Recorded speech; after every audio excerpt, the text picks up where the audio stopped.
As more cases of COVID-19 are being reported in the state and in Northwest Arkansas, we want to keep you as informed as possible. Joining us once again, Dr. Gary Berner with the Community Clinic of Northwest Arkansas. Dr. Berner, thank you so much for taking the time to speak with us today. We saw perhaps maybe one of the biggest increases yet in COVID-19 cases during the last 24 hours or so. What are your thoughts about that increase? Yeah, I saw that as well, and obviously concerning. I hate to say it, but I think that that's likely to become more the norm. I know we're trying our best to social distance and to limit contact with each other and for hand hygiene, but all the models, that are given to us in terms of what the next few weeks are going to look like, that may unfortunately start to become more the norm instead of the exception.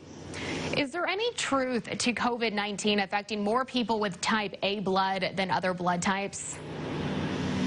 So there was an initial report out of China with only about 2,000 patients, and that may sound like a lot, but for those kind of studies to really have a lot of what we would say is validity or take a lot into it, we would need many more patients studied than that. There's a lot of reasons that those numbers could get skewed one way or the other.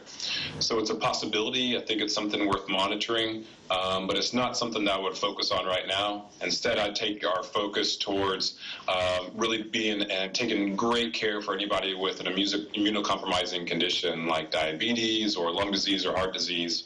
Those are really the folks right now that we know we need to have extra precaution for. Can they find a way to limit themselves from going into work and certainly limiting their social exposures? Here's a question that a lot of people have asked us. Can taking vitamin C and other immune-building supplements help prevent the coronavirus? So I certainly think maintaining a healthy lifestyle is an excellent idea, and that's a good way to have a strong immune system. So a diet that's rich in fruits and vegetables, low in carbohydrates and sugars, with healthy exercise and a healthy mental health. I think that's really important. Taking a multivitamin and taking vitamin C can be a good way to contribute to that. Is it going to make a big difference in fighting off this coronavirus? Having a healthy immune system will, but I don't necessarily know that we have to do anything extreme, but more just general healthy precautions. And if you'd like to take a multivitamin, I think that's a good idea. Yeah, some great tips there. A lot of people are concerned right now about going to even the grocery store. What do we need to know to stay safe? Yeah, I share that same concern about going out for pickup, going to the grocery store, and even coming into work. I think the number one thing about the grocery store is just really try to limit it. My wife and I were not always the best at making that single grocery store trip. I think our previous habit was to stop by for a little bit here and stop by for a little bit there. And so I think a better idea right now is see if you can limit that and buy a week's worth or 2 weeks worth of groceries to really stock up to limit that exposure. So that'd be the number one thing that I'd try to do is limit the amount of times that you have to go. Then when you do go, practice social distancing even at the grocery store. If someone's waiting to, you want to get Honey Nut Cheerios and they're at the Cheerios box, give them some time to pick up their item, and then you can step in and give them a little bit more space as you're waiting in line. Give them space. Certainly clean your hands as you go into the grocery store, and then when you leave as well, to practice that hand hygiene.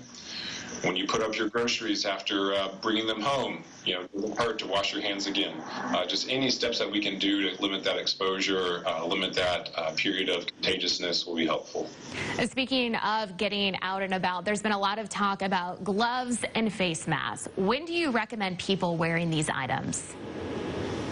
That is a very hot topic right now. There's lots of research going into, how much do we need to wear them as we go out to the grocery store or to work. I anticipate, probably the recommendations to change, but currently anyone that is sick, so anyone that has a cough or a runny nose or any sort of respiratory symptoms like being short of breath, and definitely if you have a fever, does need to be in a mask. Beyond that, for right now, we're trying to, build up the stores of masks, gloves, and gowns for our hospital and healthcare providers who are in a significant shortage of those. So for right now, if you're not sick, don't have to be wearing one of those, and if we can, contribute those to one of our healthcare providers here locally. Okay, Dr. Berner, thank you so much for joining us. We hope you all take care, and we really do appreciate all the work that you're doing for us. Thanks so much. Yeah, there's a hardworking group here at Community Clinic and across Northwest Arkansas. So if you live next to one, give them a healthy wave and say thank you. There's a lot of hardworking folks out here. Absolutely. We couldn't agree more. Thank you.